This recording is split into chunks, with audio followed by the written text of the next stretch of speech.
Sebab ada ustaz tu cakap baca ayat ni kalau nak elakkan speed trap. Baca. Banyak masuk je tol highway tu. Waja'alna min baini aydihim saddan wa min khalfihim saddan fa ashaynahum fa hum la yubsirun. Insya-Allah tak kono. Kono enggak ustaz? Kau jangan main-main sebab polis sekarang pun mengaji. Dia ngaji dulu, dia dah baca ayat tu dulu sebelum kau baca. Jadi dia nampak kau tak nampak dia. Tu situ. Tu yang kono tu. Kono juga dia lah, dah terlopeh dia katakan. Selalu dia mengandap dia. Kesian tengok polis ni, tungau-tungau dia. Kono tungau, kita tengah-tengah somak menjuruk nak tangkap orang. Iyalah, tak disiplin. Ni ya, tapi tu ramai tu tak tengok lagi munafik jalan raya. Sampai dekat apa AES tu tiba-tiba. Syaitanirrajim. Bismillahirrahmanirrahim. Assalamualaikum warahmatullahi wabarakatuh. Alhamdulillahillazi arsala rasulahu bil huda wa dinil haqqi liyuzhirahu ala dini kullihi walau karihal kafirun walau karihal musyrikun walau karihal muslimun. Subhanaka la ilma lana illa ma 'allamtana innaka antal alimul hakim. Rabbi shrah li sadri wa yassir li amri wa hlul 'uqdatam min lisani yafqahu qawli. Alhamdulillah, syukur kepada Allah Subhanahu wa taala, segala puji bagi Allah Tuhan sekalian alam. Salawat dan salam ke atas junjungan besar Nabi Muhammad sallallahu alaihi wasallam. Masih banyak diucapkan kepada Tuan Pengerusi acara yang bahagia, Tuan Pengerusi Surau, Tuan Imam, barisan jawatankuasa aktiviti Surau, seterusnya pemimpin-pemimpin tempatan di semua peringkat yang berkesempatan hadir, seterusnya tuan-tuan dan puan-puan yang dirahmati Allah sekalian. Syukur sangat-sangat pada malam ini dapat kita bersama-sama berada di dalam majlis ilmu yang mana Nabi sebut barang siapa yang mengikuti jalan-jalan ke majlis ilmu maka Allah akan anugerahkan kepadanya jalan-jalan ke syurga. Amin. Mudah-mudahan. Jangan lupa hashtag pergi syurga balik hari ya. Jadi saya sebenarnya daripada hari Jumaat itu di Perak, malam tu di Cemor, Perak. Lepas tu pagi Sabtu tu di TLDM Lumut. Lepas tu di Slim River, malam semalam di Kampung Orang Putih, iaitu Slim Village, Slim River, kan, Perak. Pagi tadi Semenyih, petang tadi di Palung 1, malam ni di sini. Ni malam ni yang paling best sekali sebab doket kan. Balik rumah taklah jauh mana kan. Seronok lah malam ni. Dan tajuk yang dah dipilih adalah, tak ada tajuk lah, Ma'al Hijrah lah kan, open macam tu. Jadi makna diam tak diam kan, dah masuk tahun baru hijrah kan. Tahun baru hijrah, nak masuk tahun baru hijrah ni macam-macam lah orang kata, letak azam baru kan. Kita nak berubah daripada orang kata nak membuat perubahan yang sewajarnya kan. Nak buat perubahan. Bila kata tahun berganti tahun, sebelum ni 1444, ni dah 1445. Kejap je kan. Tu maknanya apa? Maknanya nak mati. Tak ada ayat semakin cepat masa berlalu. Tak ada. Memang nak mati dia tu kan, doket nak dah nak mati. Macam tu kan, makin dekat kita dengan kematian. Sebab berganti tahun, dia tanda-tanda nak mati kan, dia makin tak excited nak sebut birthday dia. Dia akan pesan kat orang, tak payah nak birthday, potong kek makan sudah lah. Tu tanda-tanda lah tu kan. Kalau dia budak lagi kan, tak habis-habis budak tu, marah dah, tak ada kek, marah dah, tak ada hadiah, marah kan. Tapi kalau dia tanda-tanda tak ada dah, sudah makan-makan sudah, tak payah apa-apa ni kepala kan. Tapi apa pun itulah dia. Kata seperti mana yang diberitahu dalam kes dalam kisah Nabi Yaqub kan, dia dengan malaikat maut tu. Memang betul lah, malaikat maut ni dia baik dengan Nabi Idris kan. Tapi ni dalam kisah dia dengan Nabi Yaqub minta, kalau nak cabut nyawa aku jangan tahu cabut ni, kau bagilah tanda dulu, bagilah tanda-tanda. Dia kata jangan risau, aku akan bagi tiga utusan tu tanda lah. Apa utusannya? Pertama, badan kau yang tagap sudah mula menjadi lemah. Dah dulu masa tu, dah kan. Marin bawa motor jauh-jauh okey, sekarang baru sampai Seremban dah sikit belakang kan. Kedua, badan kau yang tagak sudah mula menjadi bongkok. Dah ada belum? Dah ada lah. Rambut kau yang hitam sudah mula menjadi putih. Dah ada belum? Dah. Kalau ada tiga-tiga tu standby lah. Apa lagi kan? Soalan bocor. Dah tahu dah nak mati, kan bagus. Kan Nabi beritahu manusia yang paling cerdik adalah manusia yang sadar dia akan mati dan bersedia dengan kematiannya. Tapi masalah ni kita hari ni memang tak apalah kan. Macam ni tak berani dia nak cerita pasal mati. Sebenarnya ingat mati tu pahala. Ingat mati dapat pahala. Minta mati dosa. Tak boleh minta mati. Kan? Maknanya dalam apa? Dalam kehidupan kita ni, kalau contoh sakit pun kan, jangan kita cakap mati lagi baik lah. Apalah macam ni hidup, tak guna hidup, mati lagi baik. Tak. Kalau betul lah sakit sangat pun dekat hospital tu, kita akan cakap, ya Allah, seandainya hidup itu baik bagiku, kau sembuhkanlah aku. Dan seandainya kematian itu baik bagiku, kau ambillah nyawaku. Macam itulah kau habis tak terdaya kan. Sebab jangan letakkan keputusan tu kat tangan kita. Keputusan tu di tangan Allah Subhanahu Wa Taala. Dan bila sebut tentang hijrah ni dari segi bahasanya adalah perpindahan daripada satu tempat ke tempat yang lain. Dan bila Nabi sebut pula hijrah ni merupakan satu perubahan, berhijrah daripada satu keadaan kepada satu keadaan, termasuklah berubah perangai, buruk kepada baik, baik kepada lebih baik, lebih baik kepada lebih baik. Dalam peristiwa hijrah Nabi, ada orang yang tergamak cakap Nabi itu pelarian. Sebenarnya tak betul. Nabi tak lari. Kenapa Nabi berhijrah? Sebab Allah suruh. Kalau kira orang nak bunuh Nabi, bukan baru hari itu, sebelum tu lagi orang nak bunuh Nabi. Lag Nabi nak bunuh lah kan. Tapi Nabi dilindungi oleh sahabat-sahabat kan. Kalau sahabat-sahabat pun sama dengan dia pun nak kena bunuh juga kan. Apa yang tak kena sahabat-sahabat kan, kono kan. Nabi tak ada lah, Nabi lari lah, tak ada, situ Nabi duduk. Jadi Nabi keluar tu, Nabi sebenarnya mematuhi perintah Allah. Nabi, Allah Ta'ala suruh perintahkan kau pergi berhijrah, sebab nak tengok keadaan gambaran Nabi akan berhijrah tu ketika peristiwa Isra wal Mi'raj kan. Peristiwa Isra wal Mi'raj kan. Dalam ceramah yang lepas, ceramah Isra Mi'raj itu, siapa yang datang sini? Ustaz mana? Ustaz mana sini? Siapa nama ustaz tu? Dah terlupa lah dah. Kita orang tak ingat warna ustaz tu. Kita orang ambil ilmu je. Macam tu lah kan. Orang sini memang macam tu, saya tahu kan. Jadi dia beritahu apa kan, 3 sampai ke Bukit Terusina, singgah kat Baitul Laham. Dalam perjalanan tu singgah, termasuklah dia kata ditunjuk oleh Jibril, kau nampak tak tu? Itulah dia Yathrib. Yathrib. Kenapa? Tak lama lagi kau akan diperintahkan oleh Allah untuk berhijrah ke sana. Jadi Nabi dah tahu awal dah.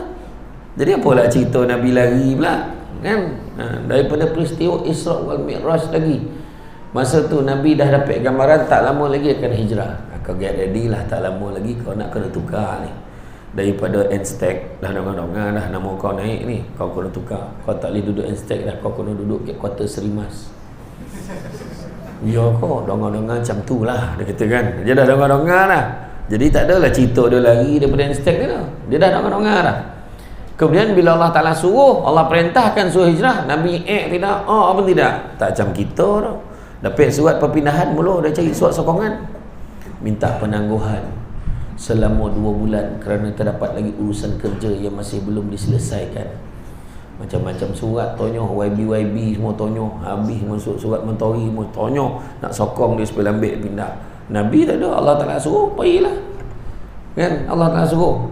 Tapi nak pergi tu dia buatlah persiapan. Antara persiapannya adalah dia pergi jumpa dengan Sayyidina Abu Bakar. Wahai Abu Bakar, aku ni dapat dah perintah dari Allah supaya berhijrah, dan aku pilih kamu. Sudikah kamu untuk bersama dengan aku dalam perjuangan ini? Menangis Sayyidina Abu Bakar, menangis gembira, syukur dapat dipilih oleh Allah Ta'ala. Pada dia Allah Ta'ala pilih dia. Boleh kata kocik tapak tangan, satu Makkah aku tak tahan. Itu ayat saya lah, dia tak cakap macam tu. Maknanya gembira itu. Kemudian bila dah nak berhijrah tu pula, Sayyidina Ali pula minta, masa tu dah nak keluar daripada rumah tu, Nabi minta Sayyidina Ali satu tugas. Boleh tak kau tolong? Apa benda? Kau gantikan aku ke tempat tidur. Sedangkan Dia beritahu dah tu, ada orang nak bunuh aku ni, tapi kau ganti aku kat tempat tidur. Jadi kau terbabit dah. Jadi dia pun terlibat dalam usaha hijrah Nabi tu. Kalau kita macam mana kita dah tahu dah orang nak bunuh kita ni, kan? Ada satu convention antara ketua-ketua kabilah, perbincangan rasmi ketua-ketua kabilah kafir Quraisy ni bincang apa kita nak buat dengan Muhammad ni. Macam-macam runding tak mahu lah. Dia runding dengan Muhammad, bagi duit tak mahu, bagi perempuan tak mahu, bagi pangkat tak mahu, sampai dengan runding baik-baik macam ni lah. Kita gile-gile, setahun kau sembah Tuhan kita orang, setahun kami sembah Tuhan kau. Macam sampai runding macam tu. Tak mahu lah. Apa kita nak buat ni? Datanglah satu hamba, satu susuk tubuh yang datang dalam kabilah tu yang tak pernah dilihat, tapi pakaiannya mahal betul. Siapa tu? Iblis. Dia menyamar, setan dia menyamar jadi ketua kabilah juga. Tak usah ditangkap-tangkap, tak usah dipenjara-penjara, bunuh dia, kan? Bunuh senang, habis itu semua. Betul lah cakap dia ni, betul cakap dia ni. Dia kata kita bagi ganjaran untuk kepala Muhammad 100 ekor unta. Mak mengangur mulut perempuan dengan cerita. Sorang kan. Dengan cerita suka waktu. Yo ko petu kan. Sedap dengan cerita ni kan. Tak payah tengok drama dengan Samsul buat cerita sedap kan. Jadi lepas pada tu bila dah ambil keputusan nak bunuh semua, nak bunuh tu masuklah Surakah. Semualah kita tahu nak bunuh Nabi. Kan? Dan bayangkan bila nak bunuh Nabi ni, Nabi tak ada apa. Nabi yang penting sekarang ni Allah perintahkan suruh hijrah. Dan bila nak berhijrah? Malam ni. Pesan kat Sayyidina Ali, boleh tak? Kalau orang lain mampu tak nak. Kau nak mati-matilah seseorang. Kang Dandan nak terbabit-terbabit ke. Macam imam lah, imam sini. Orang nak pukul aku ni. Jadi kau ganti, kau menyamar jadi imam malam ni. Mampu tak nak orang tu. Pola. Kau nak mampu so kau babit dan buat apa? Kan? Tapi Sayyidina Ali dengan penuh rasa, orang kata gembiranya, tak apa aku ganti. Berselimut dia berselubung. Malam tu Nabi, kalau betul Nabi pelarian, Nabi nak lari, kenapa Nabi keluar ikut pintu depan? Nabi keluar ke pintu depan menghadap tentera kafir Quraisy ni, dah mengepung rumah Nabi dah. Tak ada dia korek dah, terowong bawah tanah nak lari dah. Nabi keluar depan menghadap. Pada ketika itulah tentera kafir Quraisy tu memandang tapi dia tidak melihat. Berlaku tak kayak kita macam tu? Pernah tak jadi macam tu? Pernah. Tadi saya lalu ada yang tak perasan. Aduh, Samsul Bat tadi lalu depan kau. Iya kau. Abang, betul tak? Kan dah jadi. Jangan cakap benda tu tak boleh jadi. Boleh jadi tak? Orang tu dah lalu 2-3 kali, dah lalu depan dia tak perasan. Jadi itu kuasa Allah, kan? Jadi bila Nabi lalu ke depan tu, Nabi ambil pasir tu dekat satu tentera tengah memerhati, tapi dia tak nampak. Allah hijabkan pandangan itu, tak nampak. Bantuan Allah nak tunjukkan yakin ni Nabi dengan bantuan Allah. Nabi siap ambil pasir tu, dia tabur kat kepala salah satu tentera tu. Ponoh dengan buku-buku, tak sadar dia tu lah. Sambil Nabi baca, waja'alna min baini aydihim saddan wa min khalfihim saddan fa aghshaynahum fahum la yubsirun. Dia bina tembok-tembok di depan dia, tembok-tembok di belakang dia. Afala yubsirun. Apakah kau tak nampak? Tak nampak dah. Jadi itu sebab ada ustaz tu cakap, baca ayat ni kalau nak elakkan speed trap. Baca. Banyak masuk je tol highway tu. Waja'alna min baini aydihim saddan wa min khalfihim saddan fa aghshaynahum fahum la yubsirun. Insya-Allah tak kono enggak ustaz. Kau jangan main-main, sebab polis sekarang pun mengaji. Dia ngaji dulu, dia dah baca ayat tu dulu sebelum kau baca. Jadi dia nampak kau tak nampak dia. Tu situ lah. Tu yang kono tu. Kono juga ni lah, dah terlopeh dia katakan. Selalu dia mengandap dia. Kesian tengok polis ni, tungau-tungau ni. Kono tungau, tengah-tengah somak tu nyuruh nak tangkap orang. Iyalah, tak disiplin. Iya, tapi tu ramai tu tak tengok lagi munafik jalan raya. Sampai dekat apa AES tu tiba-tiba elok. Ceramah. Pocut dia balik tu. Kan? Macam tu lah. Tak kisahlah. Tapi lepas tu malam tu bila Nabi dah pergi, Nabi jalan, ada diriwayatkan bagaimana ada seorang lelaki Quraisy yang bukan tentera, dia nampak Nabi lalu. siap tabur pasir kat kepala tentera ni. Dia cakap dia kojut, kau tak nampak ke Muhammad lalu tadi kau tak tangkap lah? Mana ada? Ada dia lalu depan kau tadi. Tak ada. Bergaduh. Ada tak ada? Ada tak ada? Ada tak ada? Kau pergi tinjau tengok ke dalam. Yang seorang tu pergilah tinjau. Elok dia selubung dalam tu. Yang sebenarnya yang berselubung tu Sayyidina Ali. Macam itulah. Jadi bila Nabi keluar, Nabi tak tahu pergi lagi, pergi berhijrah, tapi Nabi apa? Bersembunyi dulu. Bersembunyi dekat gua apa? Hira lah pergi. Gua Hira tu tempat timur wahyu. Gua apa? Gua Thur. Kan nak meleleh Helio nyebut gua Thur. Kat gua Thur tu strategi nak tunjukkan macam mana nak keluar. Macam mana kita tonang-tonang dulu kat situ. Kita tengok Saidina Abu Bakar, dia ompang, ditutup bantuan Allah sampai. Macam mana labah-labah buat sarang. Macam mana ada pula burung pun bertolu pun buat sarang situ.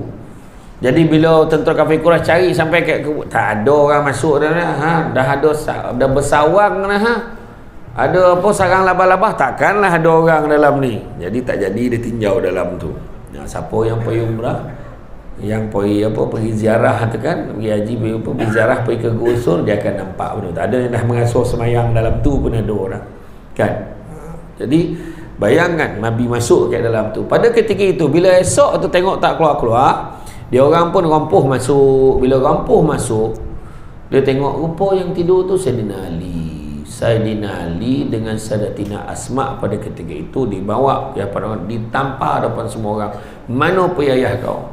Mana pergi Muhammad? Tak tahu tak tahu. Bayangkan. Macam itulah. Saya teringat ketika saya pergi ke Balkan. Saya pergi ke Bosnia Herzegovina. Bosnia tu, siapa yang nak pergi Balkan, Bosnia ni, yang jadi dia orang punya susah dulu tu waktu tentera Serbia menyerang puak-puak Islam ni. Dia mengelilingi tu. Dia orang ni nak keluar tak boleh. Nak keluar boleh, bantuan ada kat luar. Dia orang ni terhalang dekat satu kapal, landasan kapal terbang lama Yugoslavia tu. Apa yang dia buat? Nak tak nak dia buat tak macam mana, pakai intel dia tu, mana kawan-kawan yang kat sana, dia buat lubang terowong, gali terowong. Puak Islam ni gali terowong dengan, sebab apa? Kalau dia orang keluar nak cari makanan, dia keluar, kalau terserempak dengan tentera Serbia memang kena bunuh. Terserempak dengan tentera PBB maka dia arah balik semula, kau jangan keluar. Jadi dia orang hidup memang tersepit, jadi tak boleh jadi. Apa dia buat? Dia korek lubang, kemudian dekat luar daripada landasan kapal terbang tadi pun buat lubang juga. Buat lubang, bayang punya hebatnya kejuruteraan yang boleh pakat tu, ukur punya tapat tu, dia boleh bertombong selepas 6 bulan. Bayangkan tombok, gali bertombong macam tu. Dan masa tu dia buatlah rel macam rel kereta api itulah untuk tolak hantar, buat pula dia punya salur pipe untuk hantar minyak masuk ke dalam, hantar bantuan. Dan saya saja nak kaitkan dengan cerita ni bukan apa, dalam tempoh serangan puak Serbia ni, dia dah tahu pasal terowong ni, bunuhlah baik orang Bosnia pada ketika itu. Dia mati pun dia tak akan cerita kat mana lubang. Orang semua sampai kesudah tak tahu lubang ni kat mana. Macam itulah cerita hebat ya kan. Macam itulah juga dia kena tampar, kena pukul, tak cerita ya. Dan selepas tu ketika di atas setelah 3 hari tu, cerita semua tahulah yang kisah kena gigit dengan lipan langan apa, dengan kalajengking apa semua tu, menangis kan. Kemudian dengan air liur Nabi, dengan liur Nabi disapukan pada tompek yang kena bisa tu, alhamdulillah elok. Jangan ada yang mengaku lah kat Instek ada seorang teh kan, ada seorang video macam tu, jangan ngadu, tak ada mana dah kan. Jadi bila dah sudah setelah 3 hari, apa yang berlaku dalam tempoh 3 hari, nak menunjukkan benda ni memang dirancang dengan teliti oleh Nabi, nak bagi tahu pada ketika itu setiap hari. Bayangkan Amir Fuhairah hantar maklumat risikan kat mana tentera berkawal. Macam mana dia boleh tahu? Nabi dengan Sayyidina Abu Bakar tahu pergi kat lubang tu, tak ada cerita kata siapa, tapi mak dia dah bincang. Sayyidatina Asma binti Abu Bakar setiap hari hantar makanan. Hantar makanan macam mana tahu? Ada mesej. Abahnya, ado ni abah tak poili dah. Abah ado ke busun ni. Kau hantar ke mana? Lapar pula esok. Ada ke handphone masa tu? Tak ada. Melainkan benda memang dah dirancang daripada awal. Dan untuk makluman semua besar, itu sebab dia kata hijrah itu perjuangan, hijrah itu pengorbanan. Sebab apa?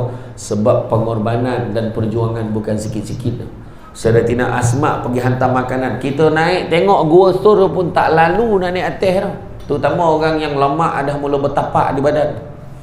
Tak dapat naik doh, tapek doh. Mulalah sakit lutut, tak terdayo doh. Tapi Sayyidatina Asma naik ke atas tu menghantar makanan setiap hari dengan tahap dia sendiri syarat mengandung 9 bulan. Bagaimana? Kita yang mengandung sesaja ni memang tak naik lah kata tapek dah. Biarlah dia naiklah kau tak kan. Bukan cakap orang lah, termasuk yang bercakap ni kan. Dah naik sekali dah tu kan. Macam tu lah kan. Jadi selepas tu Nabi pun dah tengok lain kelia. Siapa yang bantu? Abdullah Uraikid, iaitu seorang yang berbangsa Yahudi, tetapi dia bantu sebab dia pakar, dia tunjuk jalan. Dan jalan yang diikuti oleh Nabi masa tu adalah jalan yang tidak biasa diikuti oleh manusia biasa. Jalan tu jalan yang kalau kita pergilah, bayangkan kita daripada Makkah ke Madinah, Madinah ke Makkah, kita naik bas kan, kita tinggal kat luar tu tengok, ya Allah macam mana Nabi hijrah main. Mesti kita fikir macam mana Nabi hijrah main. Masalah yang kita tengok kat luar bas tu bukan itu pun jalan lah. Jalan tu jalan lain lagi teruk daripada tu. Itu nampak lapan-lapan ni jalan tak biasa dilalui oleh manusia biasa. Saya bakar kojak-kojak depan, kojak-kojak belakang, kojak depan, kojak belakang. Bila Nabi dah lepas, grup-grup lain pun follow. Sebab dia orang nak tangkap Nabi ya, bukan orang lain. Kan sahabat-sahabat Nabi ni pun yang mempelopori hijrah ni juga kita kena support. Sebab apa? Berhijrah tu kerana Allah. Yang penting dalam peristiwa hijrah ni ada satu establishment yang baru, iaitu tentang niat. Betapa mustahak niat. Inna a'malu bin niat. Satu amal pekerjaan bermula dengan niat. Wa man kanat hijratuhu ila dunya aw amaratin yankihuha fa hijratuhu ila ma hajara ilai. Barang siapa yang berhijrah kerana dunia atau kerana wanita yang ingin dinikahinya, nescaya manfaat hijrahnya sesuai dengan apa yang dituju. Apa yang kau nak, itulah kau dapat. Jadi sebab yang ikut Nabi hijrah ni bukan semua kerana Allah. Bukan semua kerana Allah. Sebab salah seorang ada salah seorang tu, dia ikut Nabi sebab ada satu perempuan yang dia nak pun nak nikah dengan perempuan tu ikut Nabi hijrah. Dia pun ikut sebab perempuan tu baik. Jadi macam ni lah malam ni kan. Bukan semua nak dengar ceramah mana dah. Nak tengok macam mana mana semasa debat tu. Ada macam tu. Ada napik selfie jadilah seko tu pula. Kan? Ambil gambar balik dah. Tentu. Iyo berlaku ke satu tampek dekat Jompul, satu masjid. Bila dah habis ceramah, saya dah jamak, saya keluar. Saya kata semua nak ambil gambar, pergi semayang lu. Budak-budak tu, semayang lu. Saya kata. Kan? Lepas tu ada seorang tua tu, ambil gambar Ustaz. Semayang lah dulu kok yo pun. Alah, semayang bibi lo boleh. Hayat dah. Itu ingatkan tau. Ni dogi tu orang tua ni. Tak apalah. Dia ambil gambar, pap, dia selfie, pap. Naik motor balik dah. Lah. Saya kau basah betul kan. Iya, nak cakap apa? Ada orang macam tu. Ada satu masjid tu dekat belah-belah Sorting tu. Ada lah. Lepas tu bila dah keadaan tu, ada orang niat ni bukan semua niat kerana Allah. Kalau kita tengok sahabat-sahabat Nabi, termasuklah yang ujian dia besar siapa? Abdurrahman bin Auf. Abdurrahman bin Auf kaya-kaya, bisnes banyak. Tapi kalau dia hijrah, dia kena tinggalkan bisnes tu. Untung kaya tapi dia tinggalkan bisnes tu. Could you imagine that? Ayat orang yang step. Cuba bayangkan. Tapi dia tak ada poi. Dia apa yang dia bawa angkat tangan tu? Dia bawa keju dengan minyak. Bawa Abdurrahman bin Auf. Dia pergi, sampailah ke sana. Yang Nabi pula berhijrah ni, sedang bakar kawal Nabi ni, kojak-kojak depan, kojak-kojak belakang, kojak-kojak depan Nabi, kojak belakang Nabi, sebab nak jaga Nabi. Sampailah ke Masjid Quba. Sampai ke kawasan Kuba. Masa tu Nabi bina masjid kan. Ni ringkas cerita lah ni. Nak cerita perjalanan tu panjang lah tu. Nabi pergilah umrah, pergilah muzium Nabi tu, tengoklah sendiri. Tapi ringkas cerita sampai Kuba, Nabi bina masjid dengan tangan Nabi sendiri, dengan kudrat Nabi sendiri. Nabi, tapi masa tu simple lah, tak macam hari ni punya reka bentuk yang dah siap tu. Dan kemudian bila sampai ke Yathrib, ketibaan Nabi disambut dengan riang gembira. Kalau zaman sekarang pancaragam dah pukul lah, kita nampak Nabi sampai tu. Tapi pada ketika itu disambut dengan syair, Tala'al badru alaina min saniyatil wada'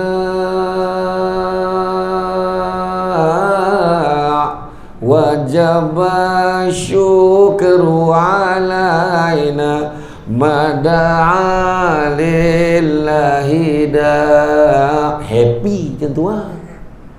Tala'al badru alaina, telah datang bulan purnama kepada kami. Bulan digambarkan tu cantik Nabi sampai gembira. Ini timarhaban gitu. Alah, Tala'al badru alaina. Nabi kalau dengar tu pusing ni balik, tadi datang agak lah kan. Ya ni gamar kau tak gamar ada datang ni, tentu kan. Tentu dia ada maksud itu kan. Wajib syukru alaina, maka wajiblah kami bersyukur. Sebab ini kena syukur. Tentu lah kan. Jadi mereka cerita gembira betul orang menyambut Nabi sampai. Dan benda pertama Nabi buat apa? Nabi mempersaudarakan puak Ansar dan Muhajirin. Puak Ansar ni siapa? Puak Ansar ni dia puak yang duduk kat Sanun. Memang dah ada di Yathrib, di Madinah ni. Dah ada dah kat Sanun. Kemudian puak Muhajirin orang yang datang. Orang yang datang daripada Makkah datang ke Sanun. Itulah cerita Nabi persaudarakan mereka. Termasuklah Abdul Rahman bin Auf bila tiba, dipersaudarakan Abdul Rahman bin Auf ni dengan siapa? Dengan Sa'ad bin Rabi'. Siapa Sa'ad bin Rabi' ni? Sa'ad bin Rabi' ni orang kaya, hartawan. Hartawan di sana, dia memiliki banyak bisnes termasuk ladang-ladang kurma. Dia cakap dengan Abdul Rahman bin Auf, aku ada banyak tanah, banyak ladang, kau pilih je mana kau nak, kau cakap. Macam itulah baik Maha suci Allah, semoga Allah memberkati kamu wahai sahabatku. Sesungguhnya aku tak mau, tak nak ada. Kalau macam tu macam ni, kau tengok isteri aku ramai, mana satu kau nak, kau cakap. Open tender. Kau boleh pilih sesuka hati kau, siapa kau nak, kau cakap. Bukan je kata kau ambil lah ni pemalih ni, aku tak nak dah. Tak, ni antara tibamnya bini aku ni, open, kau pilih mana kau nak. Maha suci Allah, semoga Allah memberkati kamu wahai saudaraku. Semuanya aku tak nak. Tak, dia mahu deh. Tapi kau nak apa? Kau cakap pada aku, cakap kau nak apa? Dia kata, akhirnya dia kata, cukuplah kau tunjukkan aku ke mana jalan menuju ke pasar, kerana aku nak berniaga di sana. Berniaga, modal itu lah, minyak dengan keju ni jual. Sedangkan di pasar di Yathrib pada ketika itu didominasi oleh puak-puak Yahudi yang cokik darah, membohong orang, yang meniaga, menipu, jual, scammer. Ramailah masa tu kan. Tapi Abdul Rahman bin Auf cepat mencuri tumpuan. Dengan modal tu sikit-sikit dia membangun. Nabi doakan dia. Nabi doakan dia. Kan sampailah satu hari tu terbau dah. Terbau. Bau wangi-wangian pada Abdul Rahman bin Auf. Nabi terbau. Sedap bau ni. Kau nikah yo? Dia tanya ke Abdul Rahman bin Auf. Aku nikah dengan perempuan Ansar. Ni terjemahan dia tau. Tak macam tu berat dah. Kalau bunyi ni 9 nak berat Nabi dengan Abdul Rahman bin Auf tu. Ya Rasulullah, kalau macam tu kau buatlah walimatul urus tu. Nabi suruh buat kenduri. Walaupun hanya dengan seekor kambing. Nabi kata, tu sebab buat kenduri tu disunatkan buat kenduri. Walaupun dengan seekor kambing. Kita kan buat seekor kambing, lembu, seladang semua tu. Kan. Tapi itu dah lebih-lebih pun janganlah membazir. Cukup sekadar nak bagi tahu ke orang anak dia dah nikah, macam tu biar orang tahu, tak ada jadi fitnah, macam tu lah. Jadi dia buatlah majlis yang simple aja, walaupun hanya dengan seekor kambing. Nabi pusat, Nabi persaudarakan Ansar dan Muhajirin. Apa lagi Nabi buat? Nabi damaikan Aus dan Khazraj.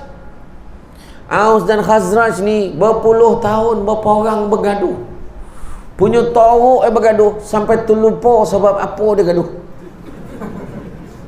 Nabi tanya, kenapa kau bergaduh ni? Kenapa Aus dan Khazraj bergaduh? Entahlah Rasulullah, tak tahulah, pada dulu gaduh lah dia kata. Jadi dapat damai. Kita golak-golak rupa zaman ni pun dah berlaku. Apa kita tak baik dengan tu mak? Bukan dia pak saudara ke? Bukan dia saudara ke dengan kita? Tak tahulah ni masa satu kau mari entah apa hal sama tak? Sama. Berlaku dah hari ni. Tu sebab jangan itu orang dulu pergi lantak apa masalah lantak kita ni yang saudara ni, kita pergi surau, pergi masjid ni, tautkan silaturahim. Tu dia. Nabi suruh baik. Selagi mana di Islam, selagi mana dia taat perintah Allah, Nabi suruh baik, baiklah. Nabi tak ajar pun kau jangan baik dengan dia geng belah sanun. Kau jangan baik dengan dia, kau tak tahu ke dia geng belah sini, dia timnya, dia parti tu. Nabi tak ajar. Tahu? Ingat tu. Tak lama ni. Kan? Jangan. Dah tahu kawan tu, jangan diburak-burak benda tu. Kalau boleh menyebabkan bergaduh, baik jangan cakap. So nak mengundi pangkah ya, so sonyap pangkah. Dah balik tu ambil keputusan, dah sonyap, diam. Dalam surau jangan kau bakal lah. Apa perasaan kau lepas dah kalah ni? Jangan macam tu.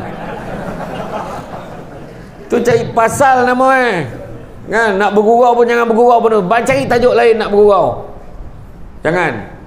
Jadi masa Nabi sampai malam tu, Nabi semua berebut nak ajak Nabi tidur kat rumah dia. Jadi Nabi pilih tidur kat rumah siapa? Dia kat rumah Abu Ayyub Al-Ansari. Kalau siapa pergi ke Madinah, nak masuk pintu ni, kita nak pergi Babu Salam, kita nak masuk apa? Kita nak masuk pergi Raudah semua kan, pintu besar tu, di luar pintu tu kita nampak ada satu tembok tinggi, dia berbumbung kecil je, dia macam pemanjang macam tu, dia macam lebih kurang macam lebarnya, tapi dia panjang lah. Dia ada berbumbung sikit. Itulah dia tapak rumah Abu Ayyub Al-Ansari. Dulu waktu belum tutup dulu, ada seorang orang Arab tu duduk kawal situ, duduk diam je. Dia tak letak label sebab pada orang daripada negara tertentu tak boleh dengar benda macam tu. Monyong-monyong dia kata kan. Nabi tidur sini kan. Memang ada orang macam tu. Orang Malaysia tak macam tu. Ada orang negara lain, tak sebut negara kan. Pergi ke Jabal Rahmah kan belum ni nangis beriuk dia, menyombah dia kat batu. La ilaha illallah. Orang tu baik monumen saja. Kan? Dikatakan sebagai tempat pertemuan Adam dan Hawa setelah terpisah sekian lama, tercampak ke dunia. Itu ya. Kan naik bantai lah orang lelaki naik, dia kata kau jangan bawa bini kau naik teh tu, kau nak minta apa-apa sana kan. Cayu nak minta tang bawah tu minta, tak ada tu kat teh tu. Ada orang tu tak ada naik teh, dia berlambak bini tak ada naik teh tu dah. Kan macam itulah cerita. Yang faham tak faham sudahlah. Kan? Jadi Nabi malam tu tidur di rumah Abu Ayyub Al-Ansari. Okey. Jadi bila Abdurrahman bin Auf tadi dia berniaga, Abdurrahman bin Auf cepat naik dalam perniagaan. Sebab bila dia kahwin tadi Nabi doakan dia semoga murah rezeki. Semenjak itulah apa diusik Abdurrahman bin Auf tu semua bertukar jadi omeh. Maksud apa? Berniaga menjadi. Buat apa menjadi? Tapi dia menjadi sebab apa? Dia tak pernah lupa kepada Allah. Abdurrahman bin Auf adalah di antara 10 sahabat Nabi yang dijamin masuk syurga. Tapi dia paling lambat sekali sampai dalam syurga. Sebab banyak soalan nak tanya. Sebab rotok banyak. Abdurrahman bin Auf ni setelah kewafatan Nabi, isteri-isteri Nabi tu dia yang jaga kebajikannya. Keluar je seorang isteri Nabi ni, keluar dah ada 2 bodyguard akan escort bawa. Semua gaji dari Abdurrahman bin Auf bayar. Bawa pergi sampai ke pasar, nak beli apa-apa keperluan tu semua Abdurrahman bin Auf siapkan.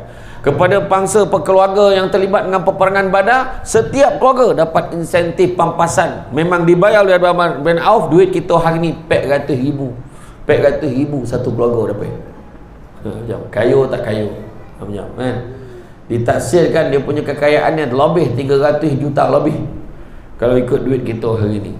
kekayaan dia, kaya betul kan. Sebab lepas pada tu nak katakan Qarun lagi kaya, memang kaya, tapi dah tambah 6 tak kira lah kaya, sebab yang ada yang kira kan. Macam tu lah. Jadi mana tu lah keadaan dia. Sebut sedikit punyalah kita nak tengok peristiwa hijrah ni berubah benda. Dan Nabi sebut tidak ada lagi penghijrahan lepas Fatu Makkah, tak ada lagi dah. Selepas Fatu Makkah tak ada lagi penghijrahan. Yang ada cuma ada 2 perkara. Apakah dia? Jangan risau, pencamah kalau tanya dia jawab balik semula, jangan risau. Saya pernah tanya kat masjid kat Pilah tu, masa ceramah Maulud, apa maksud selawat makcik, apa maksud selawat? Jawab makcik seorang, ceramah lah, tanya pula, dah kena marah pula aku.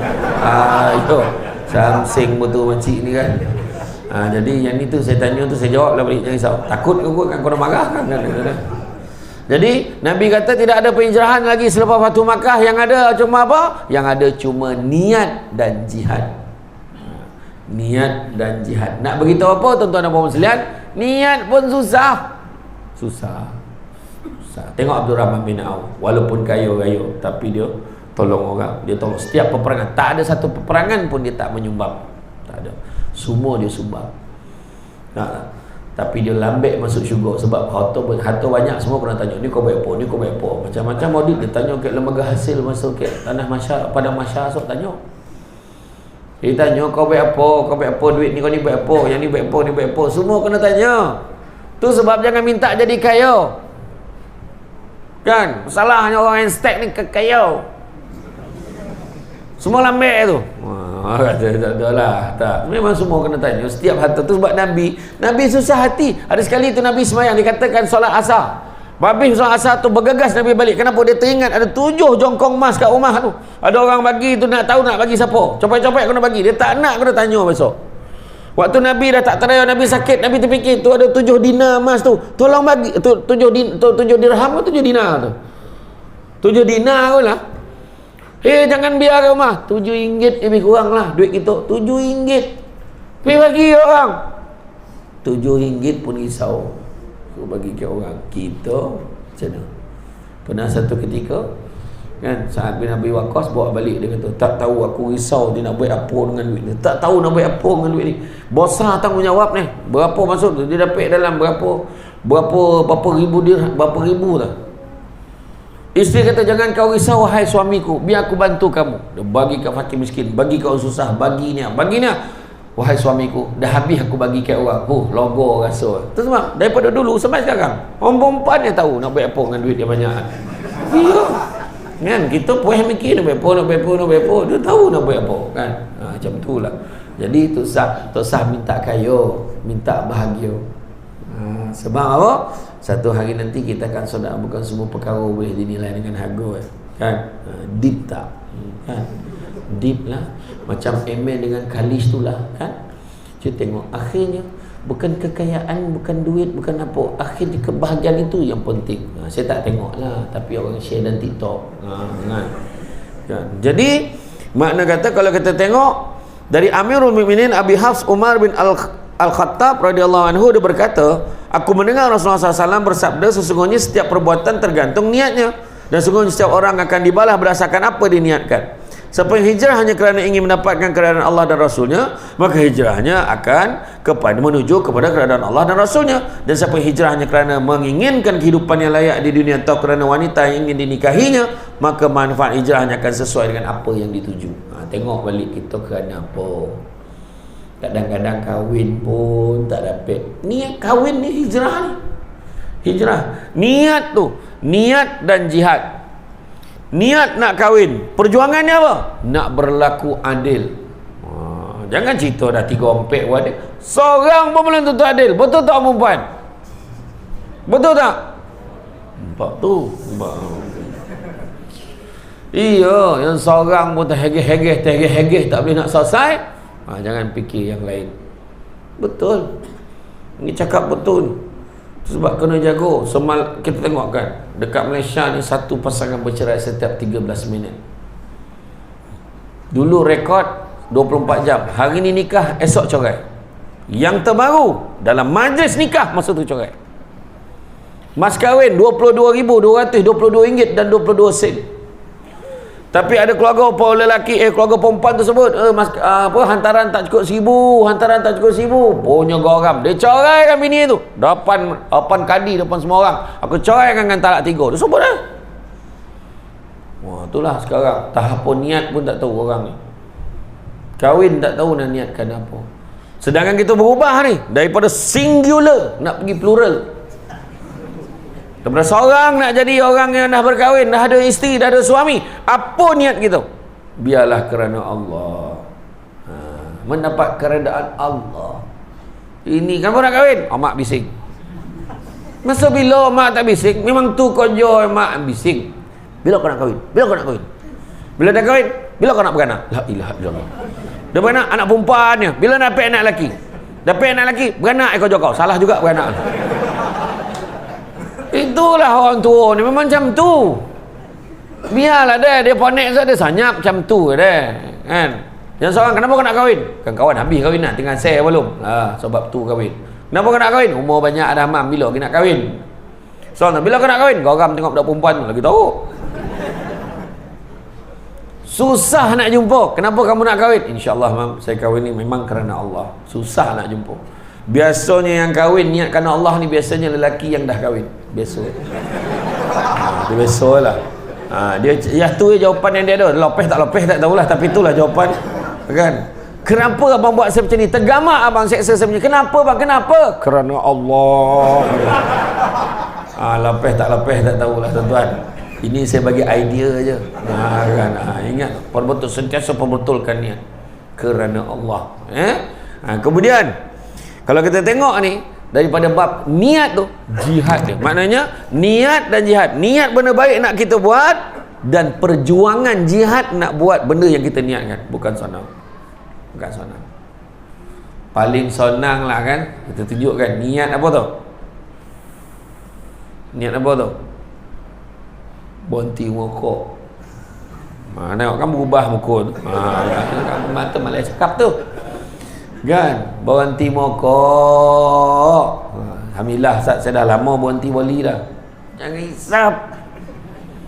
Nak diakal gitu kan. Saya tak ada dah. Saya hisap tapi saya dah tak boli dah tu. Kan?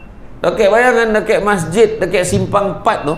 Simpang 4 Pulau Pinang sebelum nak masuk jambatan kedua tu. Kan ada simpang 4 masuk kan. Saya pergi ceramah situ, dekat dinding masjid tu ada notis tu. Ada tampal papan kenyataan tu, fatwa pengharaman rokok, dalil niat, hadis Al-Quran ni ada zap tu. Seorang pakcik tu boleh baca tu sambil isap rokok. Anda tak anda dia. Aku tak tahu nak gambarkan macam mana keadaan tu. Poning malu tengok macam mana. Apa tu? Parah kan. Sampai macam mana kan? Dogi tu dogi. Tapi tak apalah, tu saya kata, at least kita usaha tak berhenti. Tak ada baik sokok ni. Usaha berhenti. Ni saya cakap ni ada yang marah ni. Komen. Sudahlah. Kau banyak lagi benoling kau tahu, rokok yang kau tahu. Marah ni. Nak cakap mana? Tu saya nasihatkan saja. Kan? Betul tak?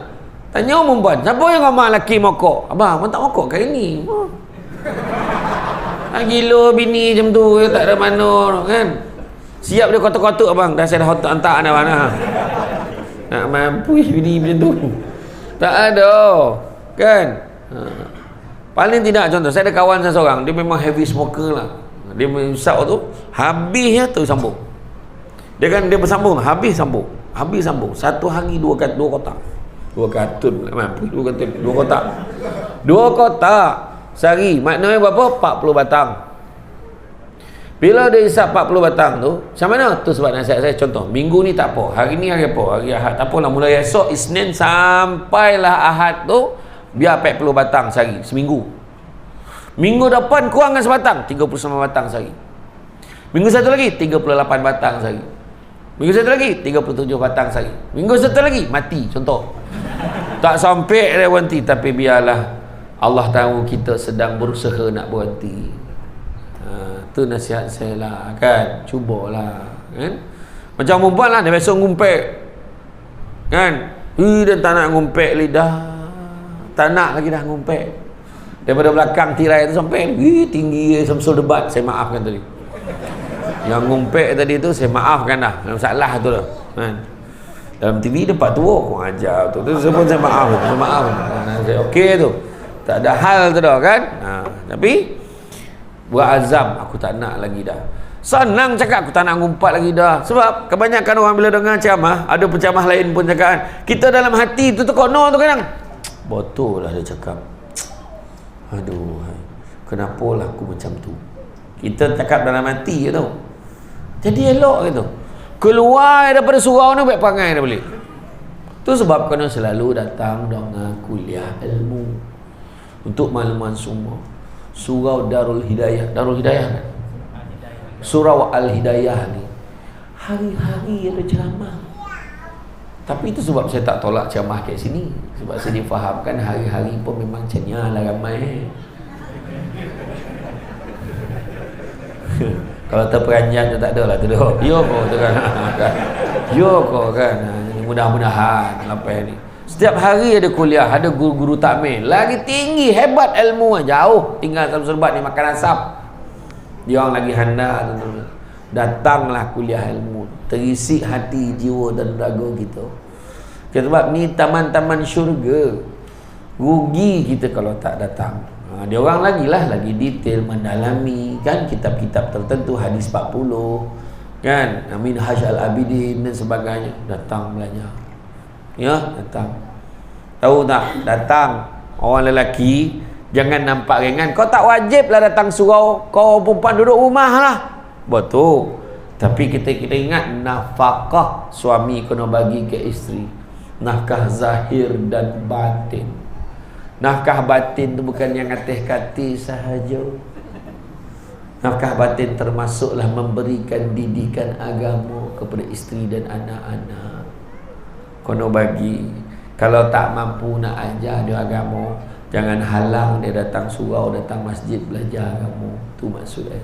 Suruh dia pergi belajar. Ya, macam itulah. Hari tu kat masjid Felda Palung 14 tahun lepas saya pergi, dia buat kempen mengimarahkan masjid. Budak-budak sekolah rendah yang datang semayang subuh di masjid dapat duit belanja sekolah RM3 seorang. Bising lah abah, pergi masjid, rugi kau tak ada duit belanja. Pergi, abah tak pergi. So budak tu pergi. Sudah masjid buatlah satu lagi. Siapa yang pergi masjid 40 hari betul-betul semayang subuh berjemaah 40 hari betul-betul, dia layak untuk cabutan bertuah memenangi skuter. Ada 10 pemenang. Hadiah semua tuntut dengan wakil rakyat kawasan. Cubalah kan. Tak payah keluar duit kita. Betul. Ramailah yang datang. Kalau mak terlopeh lah hari ni, kosong dia balik. Ya, dia buat alhamdulillah memang meriah masjid tu. Kan. Ini saya bagi idea lah contoh. Teringat saya tu ceramah kat Taman Tok Wan, ke Ampangan. Tahu kan Taman Tok Wan? Ustaz terpaksa panggil ustaz datang sebab hari tu daripada sekarang ni yang datang atuk dengan wan dia kata. Taman Tok Wan dia datang atuk-atuk dengan wan-wan dia datang katakan. Oh iya kok, iyo ustaz katakan. Tu yang dia buat tajuk mengimarahkan surau dan masjid tu. Jadi itu sebabnya kita kalau nampak budak-budak ni datang jangan dihalau. Kau ni main pergi balik. Sampai tua budak tu tak datang surau. Dah kena halau kan. Ya, kadang-kadang ayah tengah semayang. Budak tu banyak manjik, cecenya saya sengit ayah macam tu. Yang ramai, pergi main jauh. Ayah kau nak semayang pun tak senang. Tu budak tu asal waktu semayang kan main jauh. Waktu semayang main jauh dah mak marah gitu. Dia budak. Waktu dia panggil ayah tu tarik slow-slow, cuba ikut ayah. Macam tu. Pandai anak mama. Instead mama tak main lah amak-amak berbondo persada instead. Iya. Contoh kan. Jangan pandai anak mama. Budak sebab dia budak lain lah kalau ayah tengah semayang mak yang panggil. Itu patut halau orang keluar tak kerti bahasa. Kan? Dia budak lagi. Itu maksud dia. Kan? Jadi sesungguhnya segala perbuatan itu tergantung pada niat dia. Niat kita perbetulkan. Kan? Pengertian hijrah ini kalau kita tengok dalam surah Al-Mudaththir ayat yang kelima, perintah meninggalkan keburukan dan kemaksiatan. Dan tinggalkanlah segala perbuatan yang keji. Tinggalkan perbuatan yang keji. Benda-benda yang tak baik jangan kita buat lagi dah. Jangan buat. Dulu-dulu pernah buat dah tak nak buat lagi dah. Kan? Cukup-cukuplah main nombor tu. Cukuplah.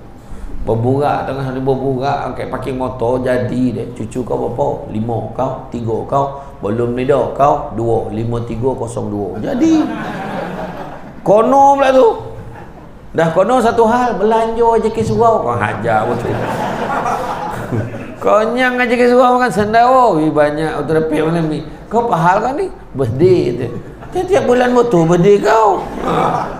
Itu masalah itu kan. Jaga jangan ni dah tinggal perbuatan-perbuatan yang keji. Kan kawal emosi kita. Kan kawal stres. Stres ni faham tekanan tu biasa tapi kena kawal. Kena kawal. Tu sebabnya kita tengok hari ni banyak kes-kes yang pelik-pelik.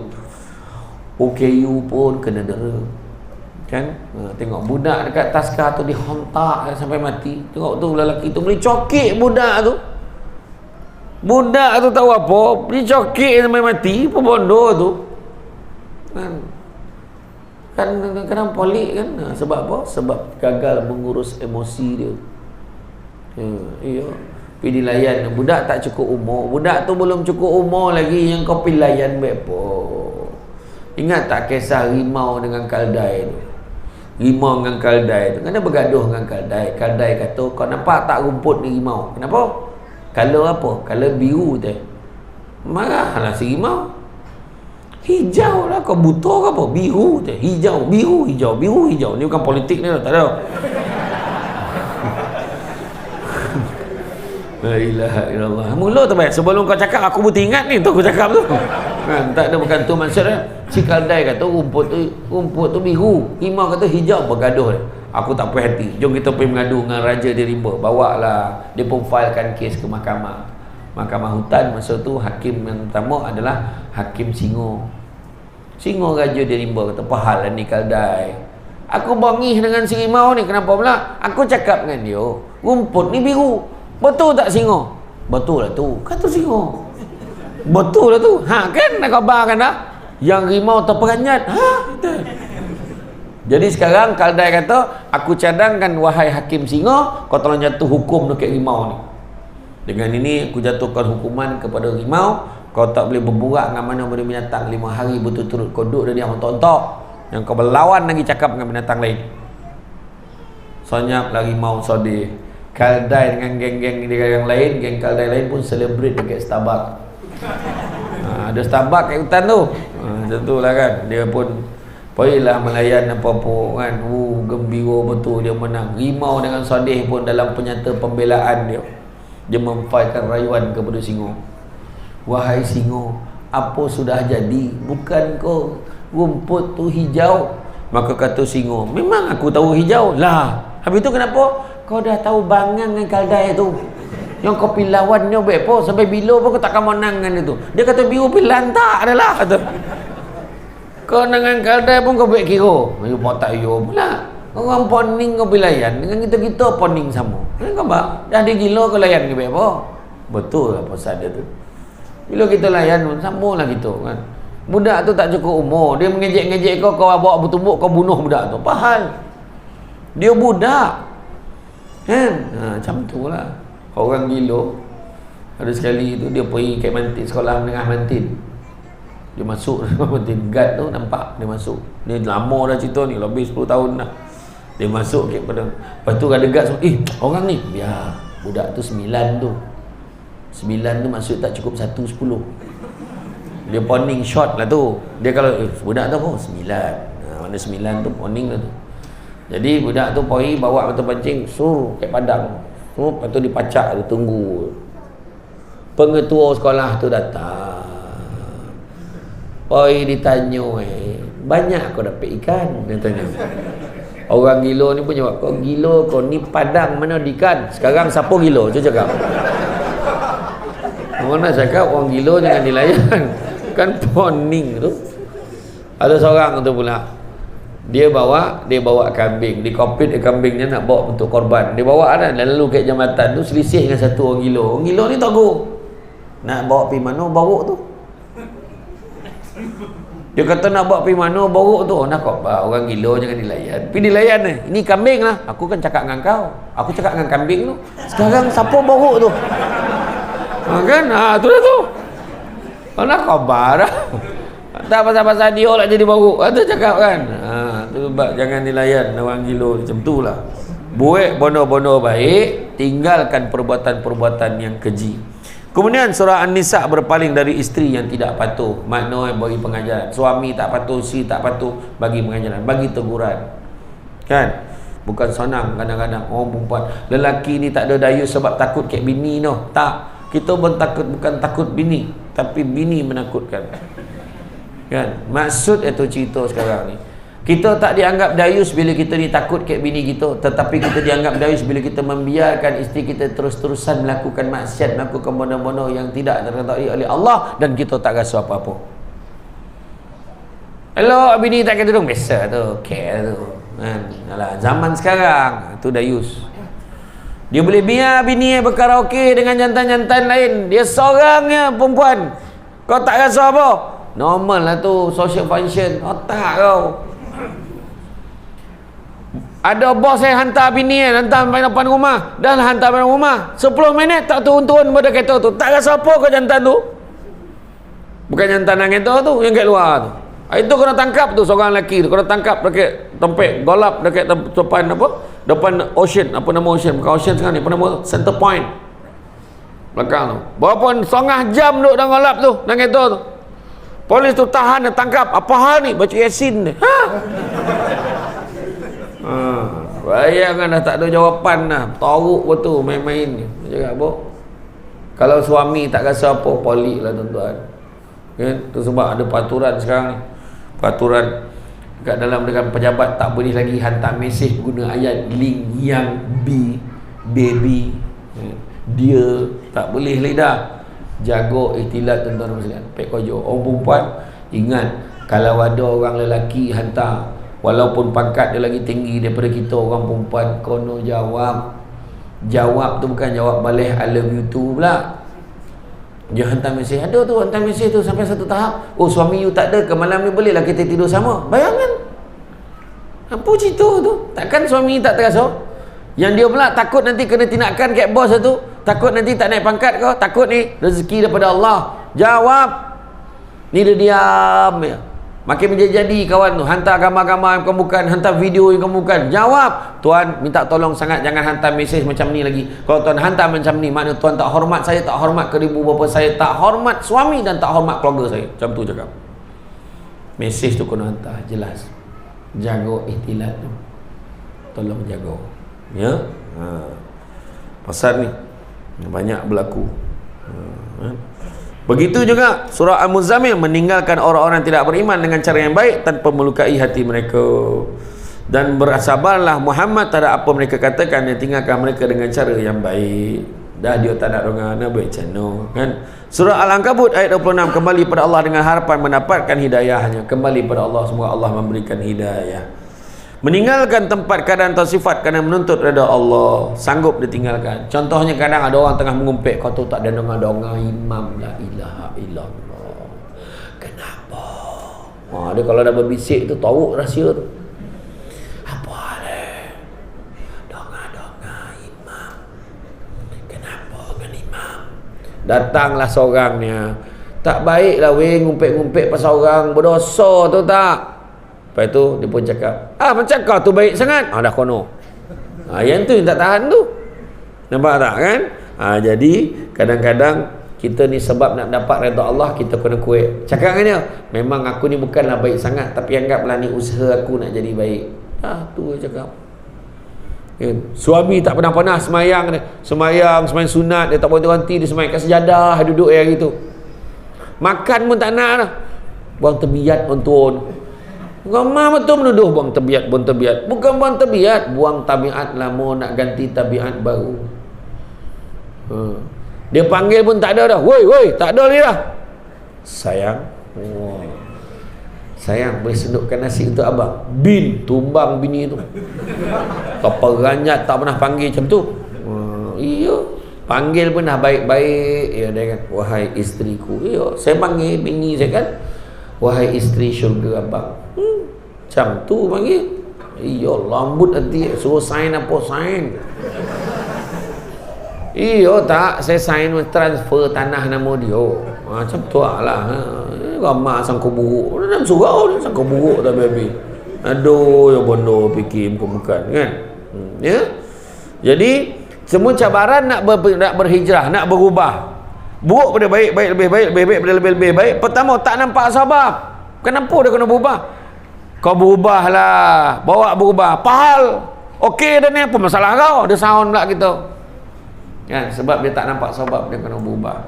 Yolah, sudah-sudahlah kau buruk-burukkan orang ni. Kau tak malu kau? Kau hati-hati mulut kau tu jago sikit. Eden bercakap benda berlandaskan kebenaran. Ayat dia. Nampak? Dia tak nampak sebab dia kena berubah. Pada dia cakap tu okey. Jangan. Ada seorang tu mari, dia masuk dalam rancangan gosip tu. Dia kutuk orang setiap minggu. Mampu cakap orang macam ni, cakap orang macam tu. Dia pergi Makkah, tak macam mana, dia nampak semua ngutuk-ngutuk dia. Kau depan Kaabah, bum kono, poning kepala. Langsung elok dia balik Malaysia. Elok lah dalam setahun dua, lepas tu jadi dia balik. Itulah. Iya, cakap betul tu sebab hati-hati. Dan kedua, bagaimana nak istiqamah dalam perubahan? Susah. Itu sebab niat dan jihad. Kenapa susah? Kenapa susah? Sebab pertamanya hawa nafsu. Macam ni tengah siap. Pergi mana tu bang? Nak pergi surau. Abang janji malam ni nak makan sama. Abang ni tak iyo pula lah. Besok lah pergi surau. Tak pergi dah surau. Ataupun pergi mana bah? Abang nak pergi surau. Abang kata nak pergi pasar malam ni. Iyalah. Aduh. Yalah tak apalah. Anak-anak abah hanya pasal malam besok lah pergi surau. Tak jadi pergi surau dah. Kalah ada dengan nafsu tadi. Isteri kata, bang, abang kata nak pergi makan sama malam ni. Abang pergi surau kau jap yo. Kau jangan risau. Lepas tu kan terpoi lah makan sama.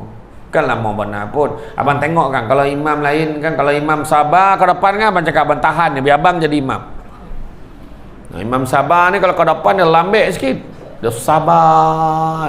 Nak angkat takbir tu lama dah menung sedar. Allahu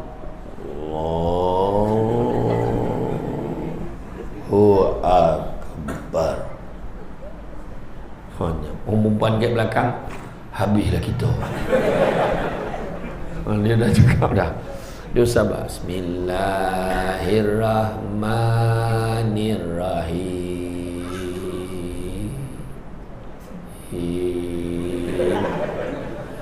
Aduh, ujung lila.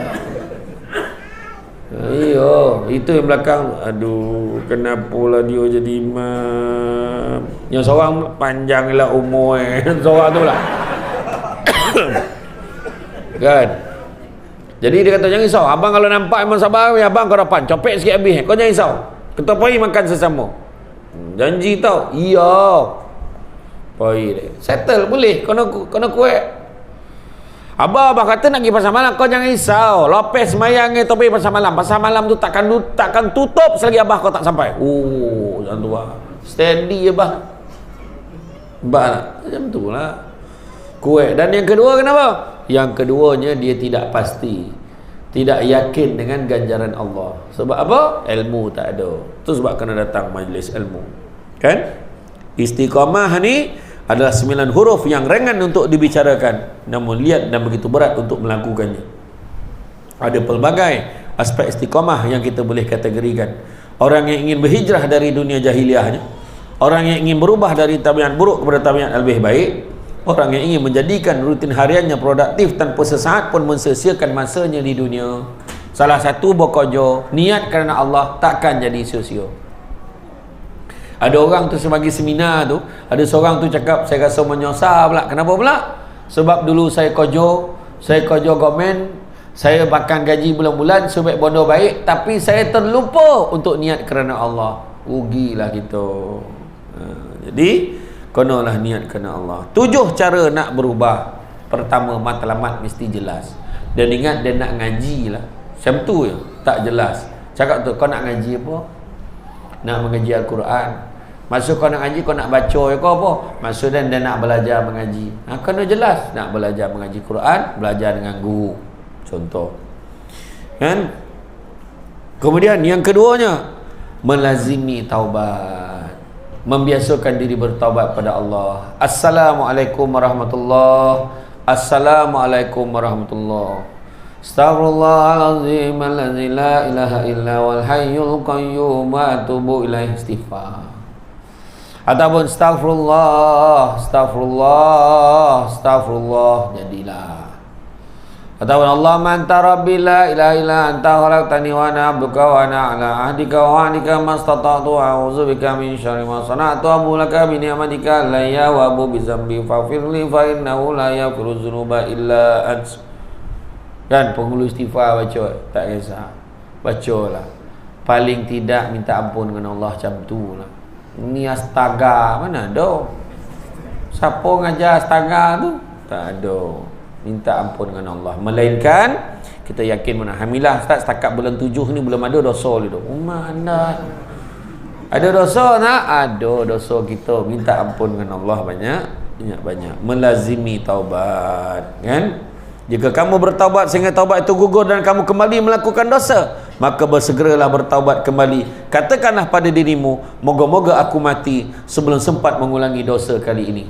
Imam Al-Ghazali. Dia beritahu tu yang paling baik.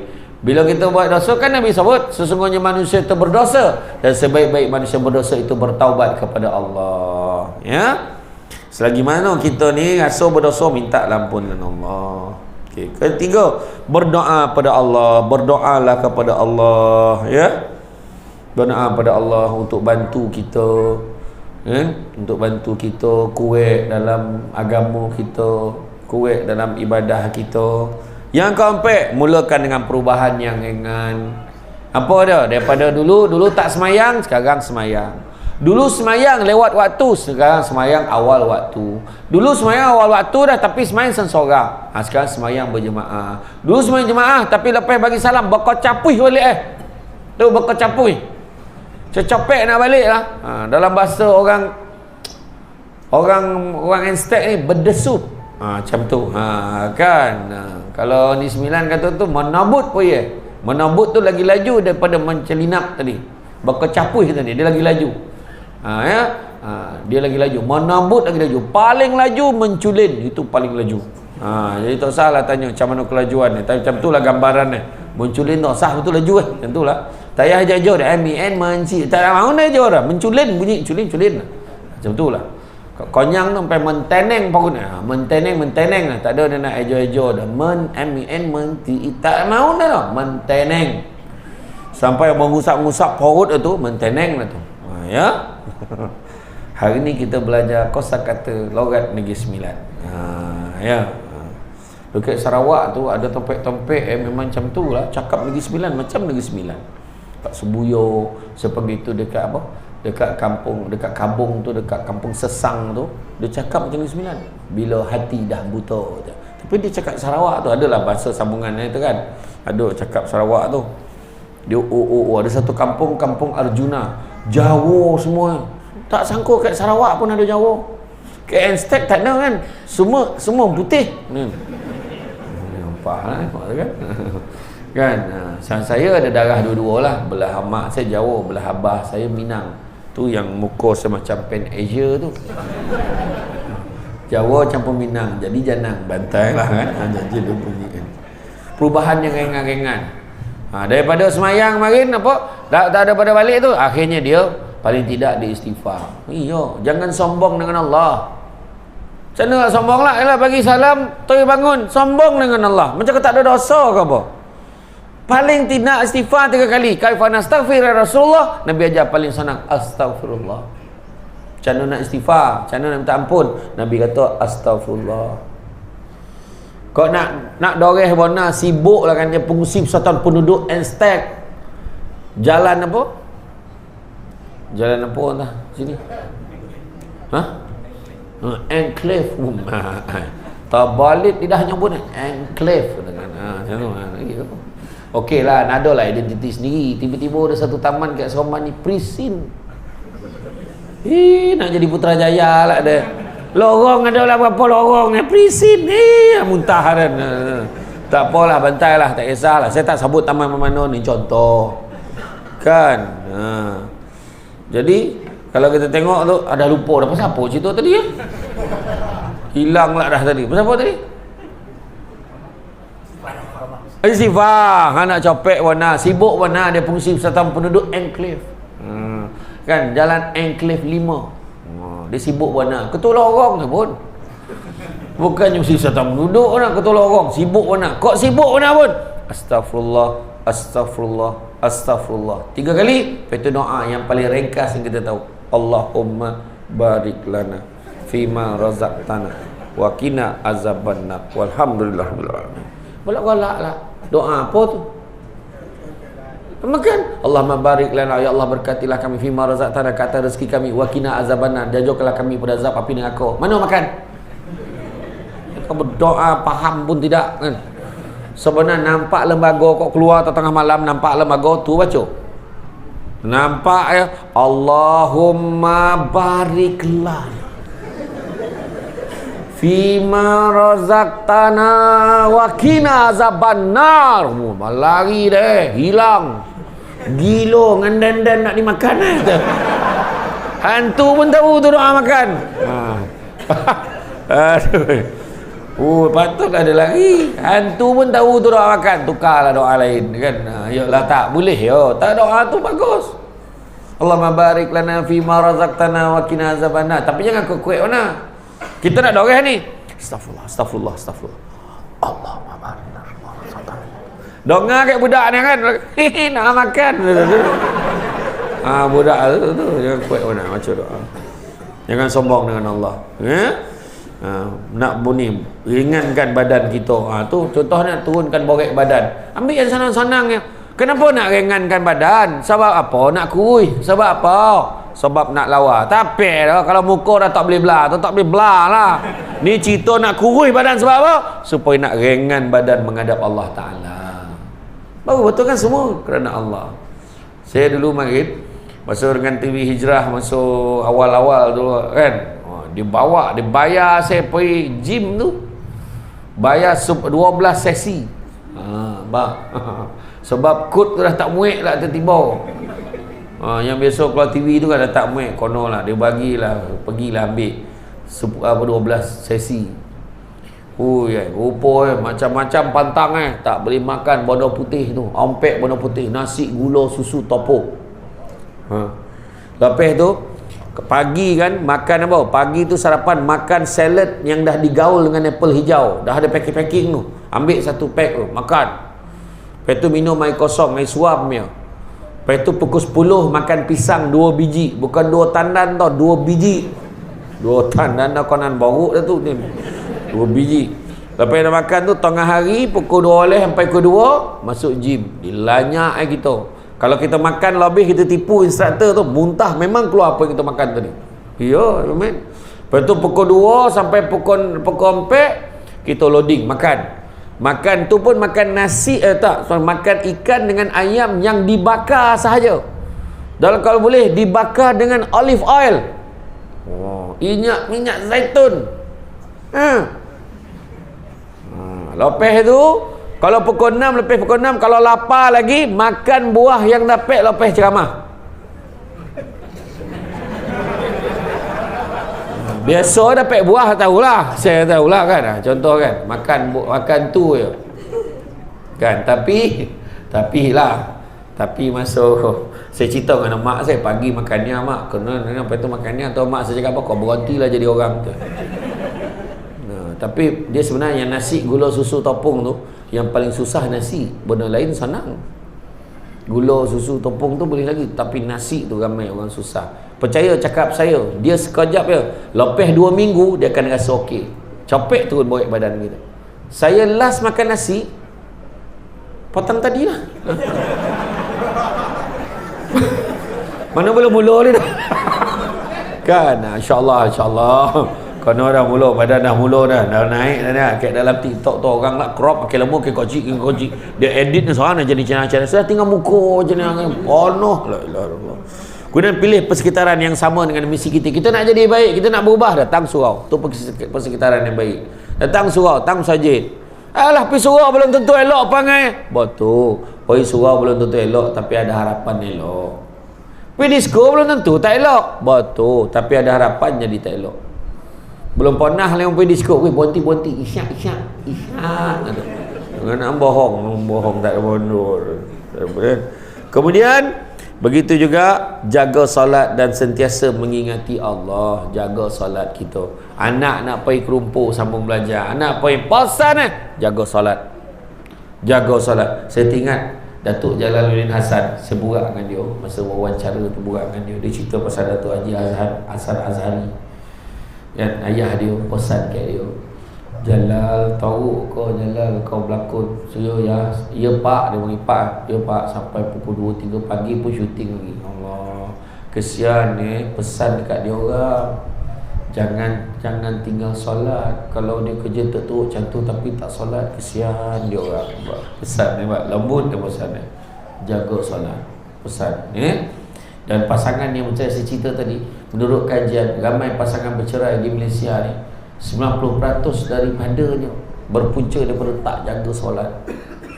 Tak jaga solat tu bukan kata tak solat jemaah, memang tak solat. Tu cerita. Ya. Dan kemudian yang ketujuh, bersyukur pada setiap proses. Alhamdulillah, hari ni aku dah start solat dah lama aku tak solat. Syukur setiap proses tu. Alhamdulillah, hari ni aku dah mula baca ayat yang aku hafal. Ya Allah, Alhamdulillah. Ya Allah, hari ni aku dah dapat. Alhamdulillah, hari ni aku jaga 5 waktu aku jaga. Macam tu. Kita bersyukur pada setiap proses, kan? Jadi, tuan-tuan dan puan-puan sekalian, anak sotong, anak rusa, ikan todak menjerang kotak. Istiqamah dan usul konolah ada. Kalau tak berjaya kita. Buah pinang di dalam luka, diambil budak pergi ke kota. Hendak jaya mesti istiqamah. Kalau tidak, susahlah nak mencapainya. Anak Bengali, anak Cina duduk bersama di pohon sana. Jangan sekali kita sambil lewat. Konsisten istiqamah tentu berjaya. Niat penting. Tanamkan niat yang baik-baik, kemudian kita laksanakanlah. Sebenarnya niat pun satu hal, melaksanakannya pun satu hal. Tapi insya-Allah bila kita niat, kita nak buat, kita usaha, kita buat, insya-Allah ganjaran Allah tentu ada untuk kita. Ingat yang baik-baik, fikir yang baik-baik, buat yang baik-baik. Mudah-mudahan Allah balas yang baik-baik. Saya ulang balik, ingat yang baik-baik, fikir yang baik-baik, buat yang baik-baik. Mudah-mudahan Allah balas yang baik-baik. Itu sebab saya sebut apa? Saya sebut jangan fikir nak jadi kaya, tapi fikir nak jadi bahagia dunia akhirat. Kerana apa? Kerana bukan semua perkara boleh dinilai dengan harganya. Nabi pernah bagi tahu anak-anak Adam kalau diberikan 2 lembah emas, dia akan minta lembah yang ketiga, tak pernah cukup. Tapi Nabi pesan, cari rezeki yang halal. Yang halal itu cukup buat kamu. Usahalah cari rezeki yang halal. Dan Nabi juga sebut, manusia yang paling kaya adalah manusia merasa cukup dengan apa yang dia ada. Cukup-cukuplah. Kita nak mengajar dunia ni tak ke mana pun, kerana sesungguhnya dunia ini adalah merupakan kesenangan yang memperdayakan. Itu dah sebut dalam Al-Quran. Kan kesenangan yang memperdayakan. Jangan kita tertipu dengan dunia. Akhirnya kita pun susah. Sampai ke sudah susah, tak tenang, tak tenteram jiwa. Jadi tuan-tuan dan puan-puan sekalian, saya faham tenungan makrifat itu. Cara pandang, kalau tak berkodim, kan? Makna tu melambangkan keresahan bila nak berhenti penceramah ni. Macam tu lah. Kan? Yang seorang tu pula kalau dah start chania tu kan, itu step-step awal nak tidur tu. Kan? Jadi tak apalah. InsyaAllah. Saya ada satu topik tu saya nak beritahu pasal ribah dan fitnah, tapi tak sampai hari ni. Mana kena panggil lagi ya. Macam ni. Kalau ni ada setahun, langkau lah 2 tahun lagi. InsyaAllah kalau ikutkan saya perbincangan setakat petang tadi lah, InsyaAllah ada kosong bulan 2 tahun depan. Tahun ni penuh kan. Gimih betul kadang fikir kan. Mulalah cakap masyuk tu bukan masalah masyuk. Masalah kadang badan ni tak terdaya kan. Wajak tompek pun itu yang bila dongat step. Suka betul. Kawasan jajahan takluk saya makin ni ayat kan. Bagi kan saya pengarah undang kan. Jadi tuan-tuan dan puan-puan sekalian, rasa cukuplah sekadar itu. InsyaAllah kalau ada kesempatan kita bertemu lagi. Bak kata orang, sepandai-pandai tupai melompat akhirnya jatuh ke tanah jua. Walaupun perkongsian sudah tamat, mudah-mudahan meresap ke dalam jiwa. Cantik dipandang rumah penghulu, kayu tu ukir dari papan. Alang-alang menuntut ilmu, sebutir pasir kembangkanlah menjadi intan. Budak-budak membawa galah nak menjolok buah berangan. Kalau ada silap dan salah, dikata tidak, dicaci jangan. Tenang-tenang air di laut, sampan kelok menikah Tanjung. Hati terkenang mulut menyebut jasa baik, pihak surau menyebut rasa nak jujur.